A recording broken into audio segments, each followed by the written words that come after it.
You feel very all-powerful somehow today. Just one moment.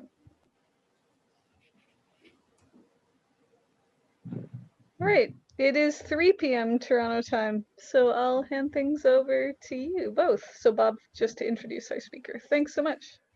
Okay, so it's a great pleasure to introduce Francisco de la Hoz, Pachi, who will speak about, from the University of the Basque Country in Bilbao. And the title of his talk is Understanding the Evolution of the Vortex Filament Equation for Initial Polygonal Data. Thank you very much. Okay, so first of all, thank you very much for inviting me to give this talk. Yeah, it's a period that that we couldn't meet personally in Toronto, so let's hope next time. Okay, so let me start. This is a joint work with Luis Vega and more recently with Sandeep Kumar, which has been our PhD student, and he defended his PhD thesis a few months ago during the confinement, and now he's working on this very interesting topic. So I hope you like it. Yeah. So our aim is to consider the evolution of the vortex filament equation. Can you see the pointer of the mouse when I move it? Okay, thank you. So we consider the so-called vortex filament equation. This appears when describing the evolution. It's a simplified model for describing the evolution of vortex filament, and in general, we can consider the Euclidean case, and here we would consider the plus sign. So I mean, this is the usual cross product, and we can also consider the hyperbolic case. In that case, we just change the sign in the last component, and nowadays Sandeep Kumar is working on this as well. It's straightforward to see that the vortex filament equation is equivalent to the binormal flow. Here kappa is the curvature, and if we differentiate it, we get the Schrodinger equation on the sphere. So usually we work simultaneously with both equations. Yeah. In this talk, I'll consider. I'll describe a bit the state of the art. Our final aim is to understand the evolution of these equations, taking arbitrary polygonal lines as initial data. But I will focus mainly on regular planar polygons, which are fairly well understood. And I will make also some comments on non-regular planar polygons and also on regular helices. This is the simplest case, and I mean, a part of it appeared also in Sandeep Kumar's PhD thesis. And as we will see in all our examples, skew polygons appear at rational time. So before proceeding with my talk, let me show you a little simulation to understand what we are talking about. So let me share with you. Okay, here, yeah. Read mode, yeah. Read mode, okay. Why doesn't it work? Full screen mode. Yeah, that's much better. Yeah, here, for instance, you can see a triangular helix, and you'll see what happens. This is the initial data for the vortex filament equation. In the Euclidean case, you'll see that, as I will explain later, at infinitesimal times, the evolution can be explained by the evolution of the so-called one single corner problem. But now, so if we move forward, we can see that from time to time, it seems to reappear polygonal curves. So here, you can see the time is a rational multiple of 2 pi over 9. this quantity is special. You'll see why. So let's move, for instance, to, here you can see this is 1/6 of this quantity. And it's possible to see that you have initially you have 3 segments, and now you have exactly 9 segments. So what's this? This is 1/3. So you have 9 segments, and now you roughly recover the initial spiral, but there has been a lifting upward, and also another kind of non-linear rotation that is quite complicated to understand, and we are working on it. And we can move forward. You will see that when we attain 2 pi over 9, then again we have roughly the same spiral. The numerics can be improved, but we will always see some inaccuracies due to the Gibbs phenomenon. So you can compare the initial helix and the final helix. Yeah, okay. And some kind of rotation, but the structure is basically preserved up to rigid movement. Yeah. So these are the kind of phenomena we are working with. So let me proceed with the talk. And full screen mode, yeah. And we will start with the simplest case. Probably there are yet more things to discover about it, but let's say that it's basically understood. So we consider a regular polygon with m sides. To normalize all our experiments, we choose the total length to be equal to 2 pi. And then I've depicted explicitly the symmetries of the initial data, which are very important in order to recover the correct rotation. So there are here a couple of ingredients that are, let's say that upon which our work is based. The first ingredient is the connection between the nonlinear Schrodinger equation and the vortex filament equation by means of the Hashimoto transformation. So we consider not the original transformation, but an alternative version. So we find psi equals to alpha plus I beta. And then we consider accordingly an alternative version of the Frenet formulas.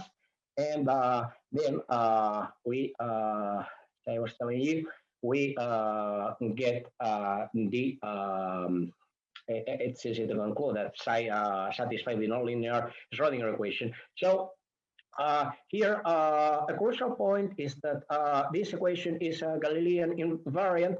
So if psi is a solution, we can define psi tilde, and for all k and t, this is also a solution. So we have to choose an initial data in such a way that for all k, this holds, and in that case, psi has this self-similarity. And it's important to remark that we are assuming uniqueness all the time, yeah?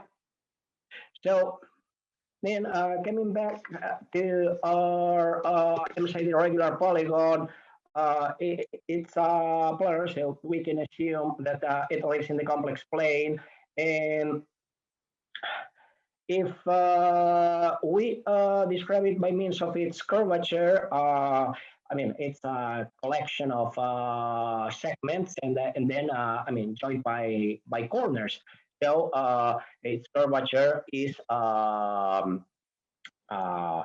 sum of Dirac deltas.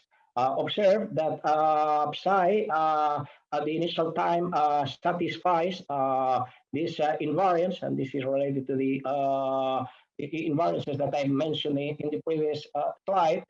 And I mean, this is true for all the integer values of k. So then applying the Galilean invariance, we have this equation for adapted to the initial data that we are considering. So I mean, in our case, psi satisfies this self similarity relationship. And now it's straightforward. Compute the J Fourier coefficient, and we find that it satisfies this relationship. This is valid for all integer values of J and K, and also for all real values of t. So in particular, if we evaluate both sides at j equals k, this guy disappears, and we get that psi hat can be basically described by one single quantity, psi hat of 0. Yeah. So then,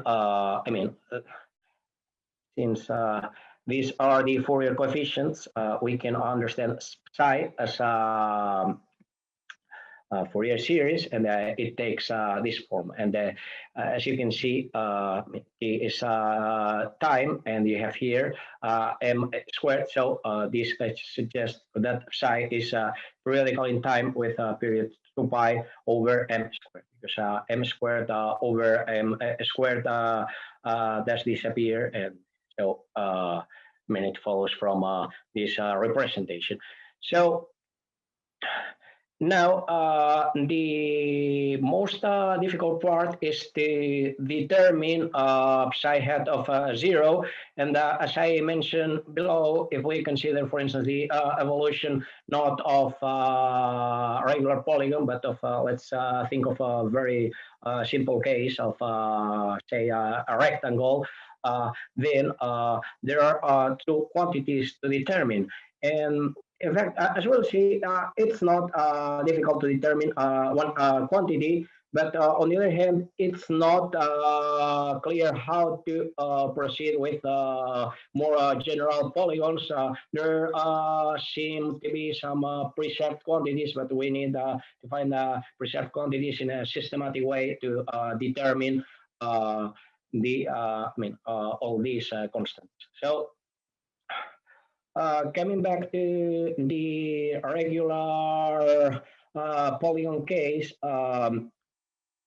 that was telling you we have to determine this individually. There are some cases that are basically trivial. For instance, in the initial data, we just choose a psi hat of 0 to be equal to 1, and we recover this well-known identity, and which has to be understood in a distributional sense. And now the structure of psi of S and T suggests that we should evaluate it at rational multiples of 2 pi over m squared, because we've said that it suggests that this quantity will be the time period. Yeah. So from now on, whenever we meet P and Q, we assume that they are co-prime. Yeah. And so evaluating psi at t equals t sub pq, then we do some algebraic operations. And the very important thing is that at some moment, these are straightforward manipulations, but we can reduce the expression of psi at the rational multiple of 2 pi over m squared to sum of Dirac deltas multiplied by the so-called generalized quadratic Gaussian sums. Yeah. So the standard or usual quadratic Gauss sums are these quantities, but with b equals to 0. Here we have to complete the square. I mean, it's not so difficult to reduce these quantities to the generalized, sorry, to the usual quadratic Gaussian sums. And in this talk, we are especially interested in the fact that I mean, these are complex numbers, but their modulus satisfies very has a very easy representation. So when Q is odd, this is exactly the square root of Q. It can be proved. I mean, it's pretty standard. And when Q is even, then half the cases will be equal to 0, and the other half will be equal to the square root of 2 Q. So we can bear in mind the previous remarks and introducing here, I mean, representing the quotient sums as complex numbers, then we can conclude that psi in the first period satisfies this this property. I mean, it's defined like this, yeah. And here you can see that, I mean, if we have a regular polygon, the period is 2 pi. But if we focus on the evolution of one initial site, then the period is 2 pi over. Yeah, I mean, that's important because then in a couple of slides, when we see how to reconstruct the evolution of a polygon, and we will have to a couple of these all the sites, and this is not completely trivial. Yeah. So if we write these quantities, which are the generalized Gaussian sums, then we have that their modulus is satisfies this equation. I mean, it's related to the unknown that we are trying to discover. Yeah. So from here, we can conclude that x at rational time is a skew polygon. Skew means non-planar because now the torsion is non-zero and of MQ sides, and it's enough to see the number of Dirac deltas appearing. Whenever you see Dirac delta, it means that you'll have a corner. And the angle between two adjacent sides is constant. You can see that it depends on whether Q is even or odd. And the structure of the polygon, I mean, up to rigid movement, obviously, is determined by the angles appearing in the generalized quadratic Gaussian sums. I mean, you can see when we represent them in their polar form, this is the angle appearing, the angle that we have to determine. So as I've said before, we have to choose this quantity in order that the polygon is closed. Yeah. So let's see how to recover x and t from psi. Yeah. So first of all, we gotta understand the transition from one side of the polygon to the other. So let's suppose that psi consists of one single Dirac delta. then we are integrate this system. So this is straightforward. To do, we just need to compute the exponential um, matrix of A. I don't define A, but as you can imagine, is this matrix without the Dirac deltas. Yeah, and this will give us the transition between one side and the other one. Yeah, so you can see that there is a singularity at s equals 0. Observe also that we represent the vectors of the vectors t is sub 1 and e sub 2. These are the generalized versions of the normal and binormal vectors. We represent them in their column form. This is habitual. So as is usual, sorry. So here we are considering these vectors in their row form, and it means that we can compute the transition of a side to the other by just considering the tension vector. We need also the whole reference system. Yeah. So it's not complicated to compute the exponential matrix of A, which is this shape. This is just a rotation matrix around a certain axis, which is known 0 sine of theta minus cosine of theta, and the rotation angle is rho. And if to spare some space, I use these constants. C sub r denotes the cosine of C sub rho, sorry, denotes the cosine of rho, etc. So now we can define M sub M, which will be the rotation matrix corresponding to a given corner. Yeah, and therefore, if we take a look at the structure of psi at the rational time, it means that there will be singularity at each corner. So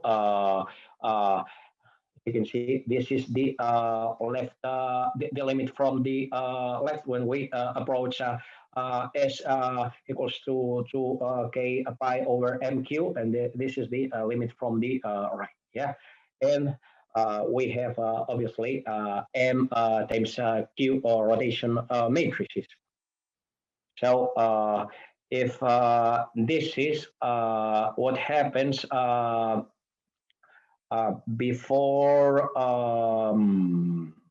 how can I say? Yeah, approaching s equals 0 from the left, then we use a trivial induction argument, and we can describe the position of the side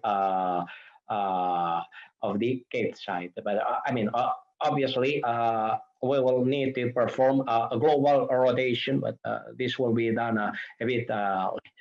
So in order to determine psi hat of 0, we have to impose that the polygon is closed, and we have to choose rho, or remember that rho is related to psi hat of 0. And this is equivalent to imposing that the product of the M times Q rotation matrices is the identity matrix. So we, since we are working with regular polygons, and there are lots of symmetries, I mentioned them in the some of them in the first slide. Then it's enough to consider a product of Q matrix. That's important because this is valid for an arbitrary value of M, but the M can be really large. So this is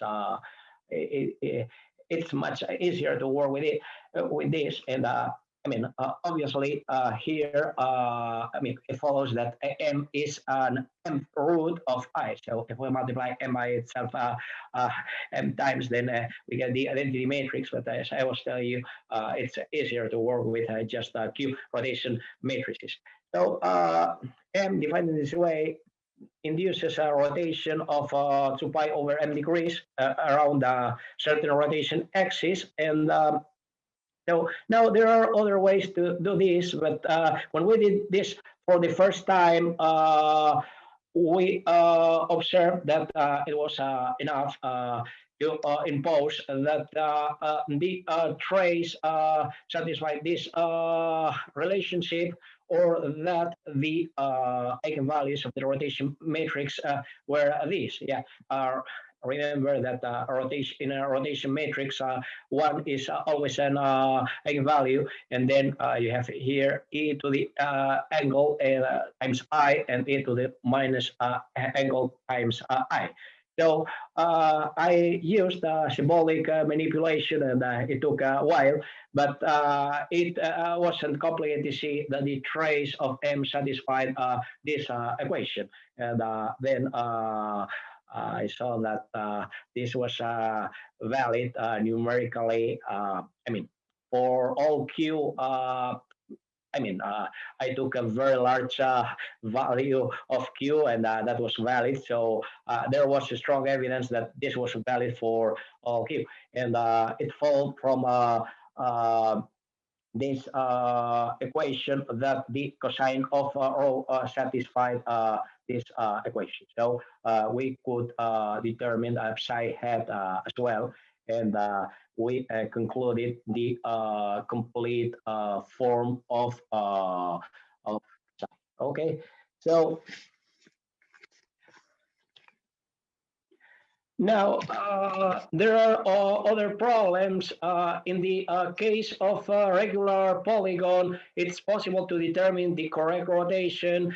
In the case of a non-regular polygon, or even of spiral, this can be fully determined.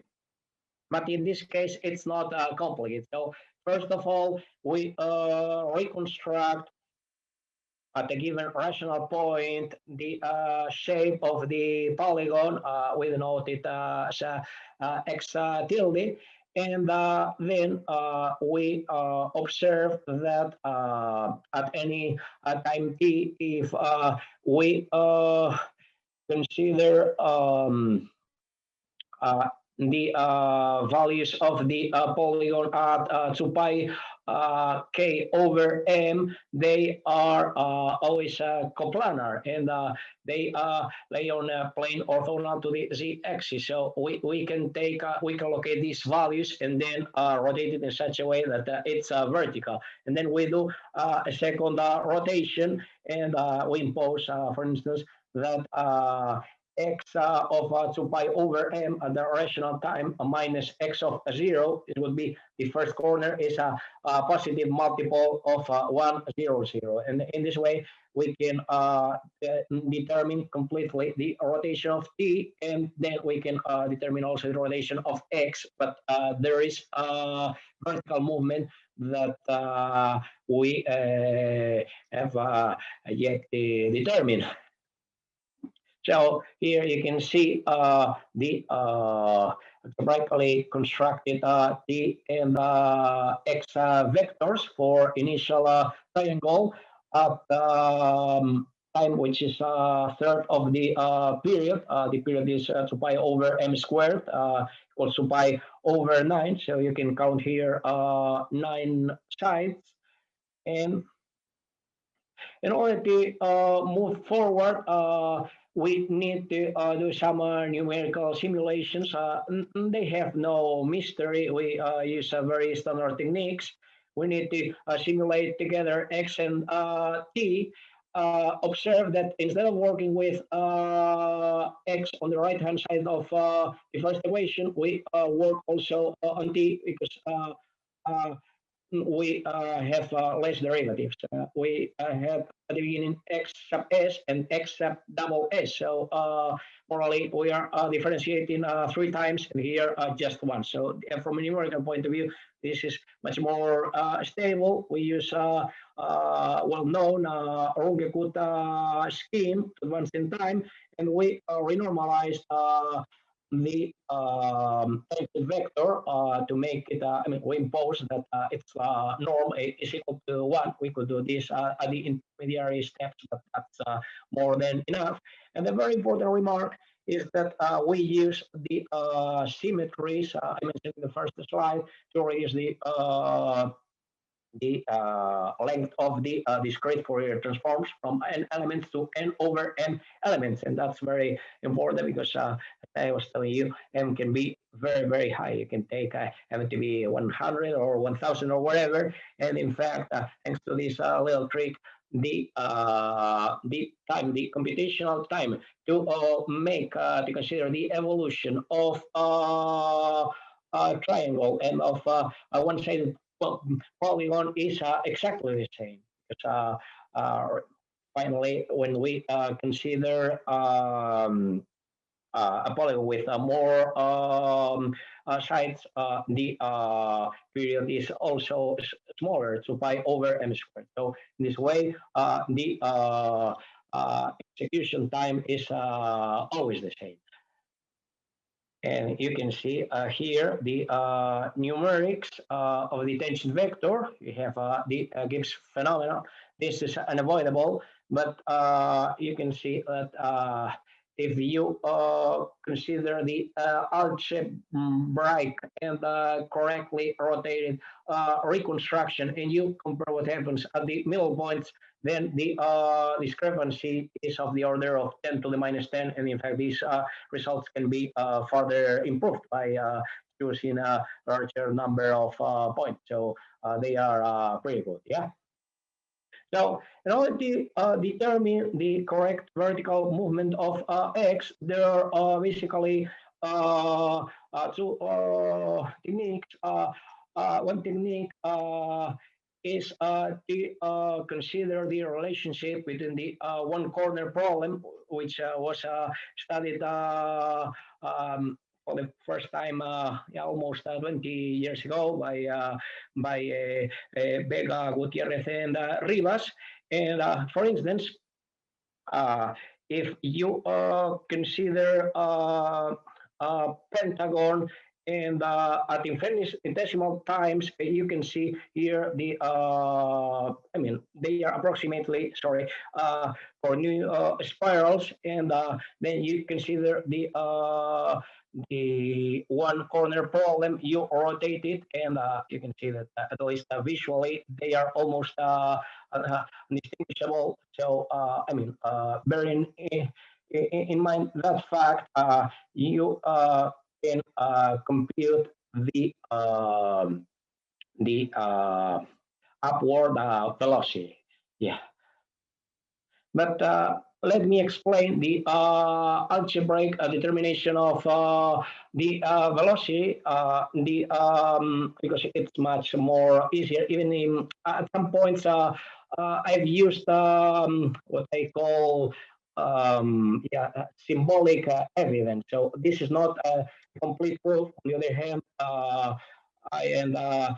did a few years ago the analytic proof, which is much more involved. But I mean, this is easy to understand, and you'll see where that the velocity comes from. So first observation that I will mention is that if we for the velocity of the center of mass, it appears to be a constant. That's a very important remark. So then if we denote by h of t the velocity of the center of mass, it's just a multiple of what I will denote c sub m, which is the velocity of the center of mass for an initial polygon of m sides. Yeah, and now numerically we are really approximating h of t in this way. Let's see. Yeah. Okay. I have 10 minutes. Yeah. Yeah. Okay. So we are sorry. Yeah. We are approximating this quantity, but if we make the plot of what is inside the outer integral, this appears to be some kind of fractal. I mean, it's extremely singular.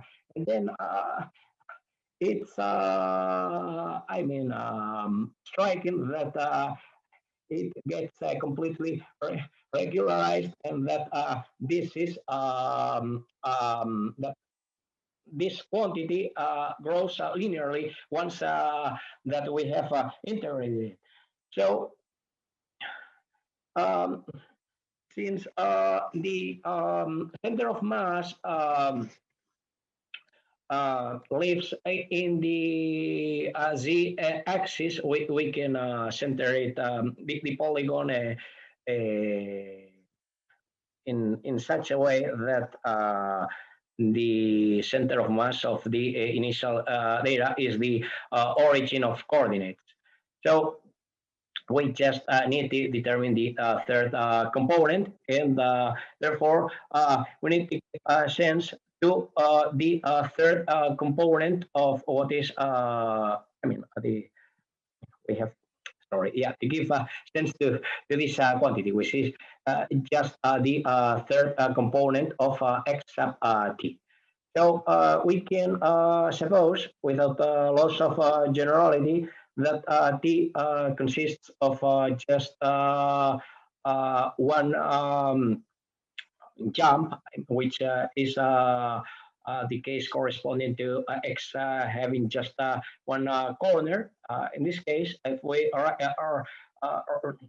write it like this, then there is a rotation of angle rho at the origin. Yeah.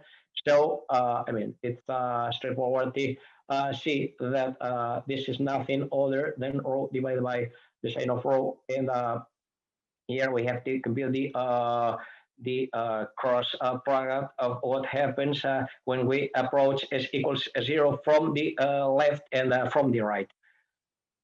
So at a given time t pq, we have this quantity, and observe that we have a sum.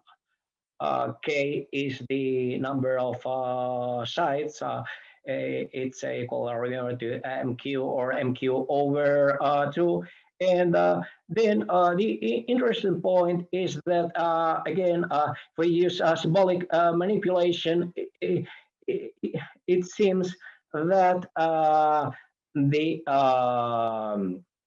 that this follows a certain logic, and that I mean, it's equal to this expression. Yeah, I mean, this is obviously not a proof, but you can do it for a large enough value of Q, and I mean, you get all the time the same results for and any P combined with Q. So this is the quantity that we were trying to find. As you can see, this is very singular. And for instance, in the initial data, it's straightforward to see that this is equal to 2 pi.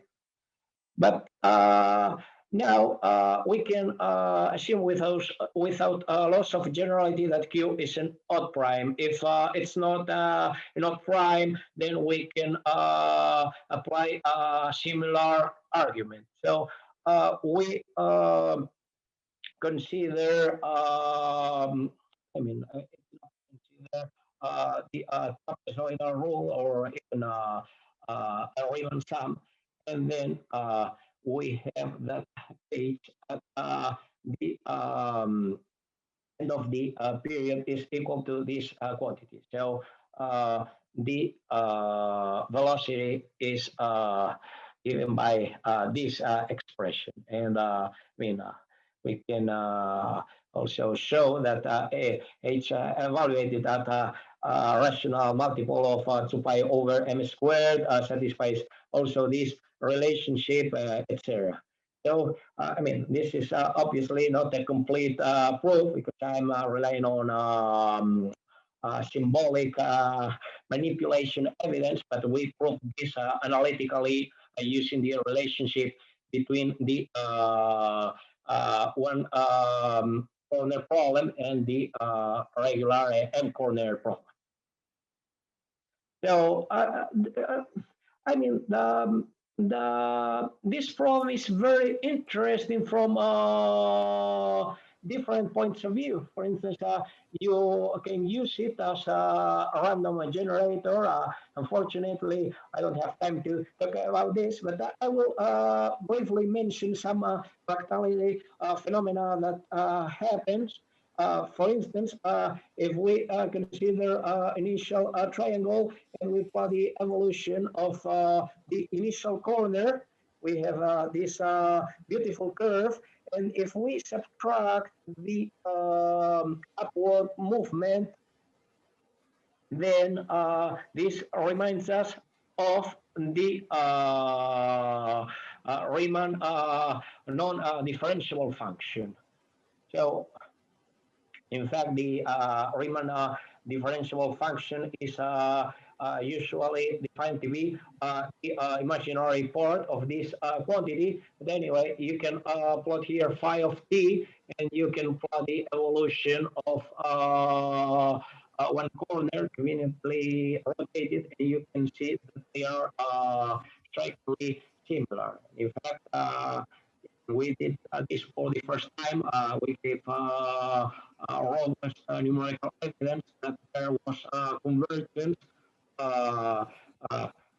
to phi of t, and this year Banik and Vega have proved this analytically. So this suggests that the evolution of one corner is multifractal. Yeah. So now let me mention. Yeah, I have. How much time do I have? 3, 4 minutes? About 3 minutes. Yeah, 3 minutes, yeah. Sorry? Yeah, 3.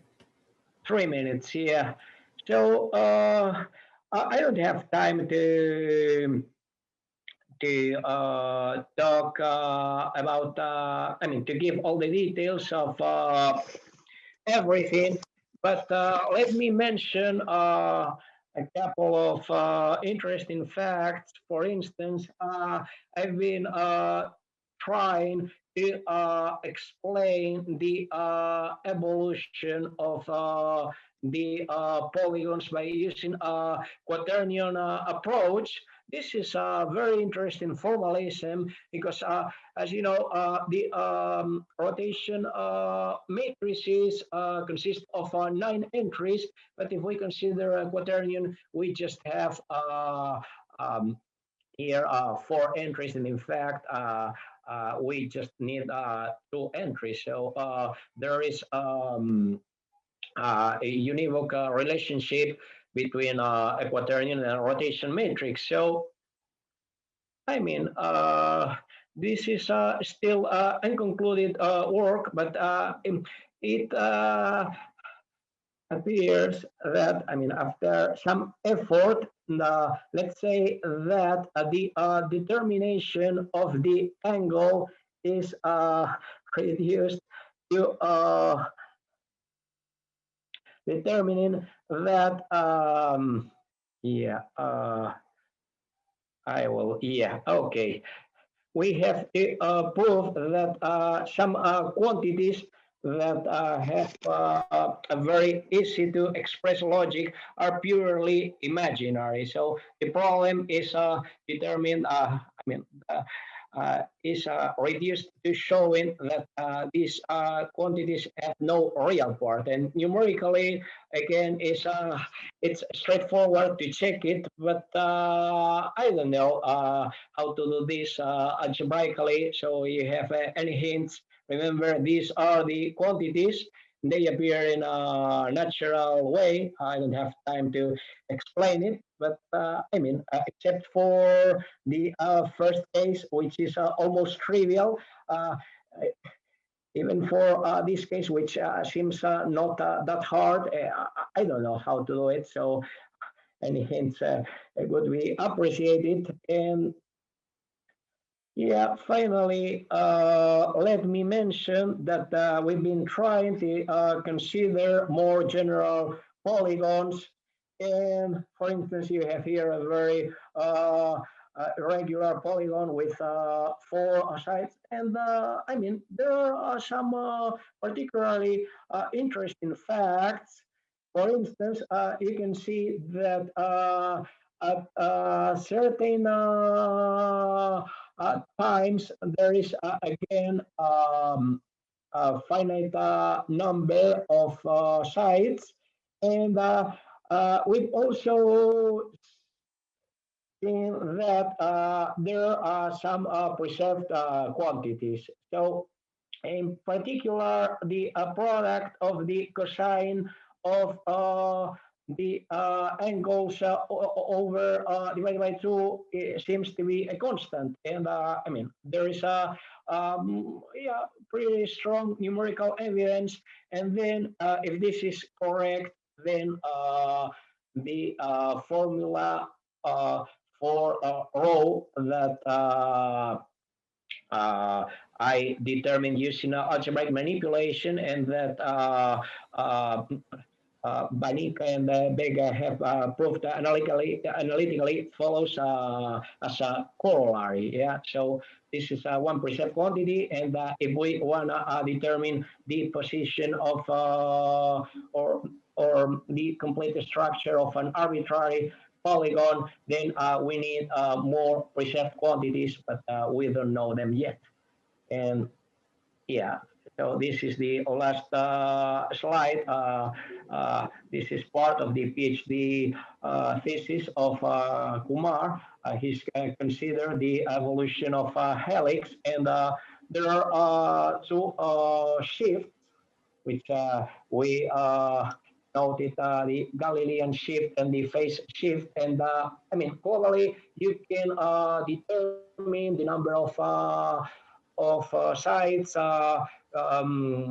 between say s equals 0 and s equals 2 pi, but we don't know how to determine the correct rotation, and it follows, it has a I'd say a fractal behavior, so it's not clear how to determine or whether it's possible to give a closed expression for this shift, and so this constitutes the main difficulty of this problem. But, at least we've been able to determine the angle between the 2 adjacent sides, and also the vertical movement, which I mean here A is the say, I mean, when you consider a regular spiral, this is the yeah, I mean the value appearing here. Yeah, so and that's all. So thank you very much for your attention, and I wanted to tell you more things, but that's enough for today. And so if you have any questions, I'll do my best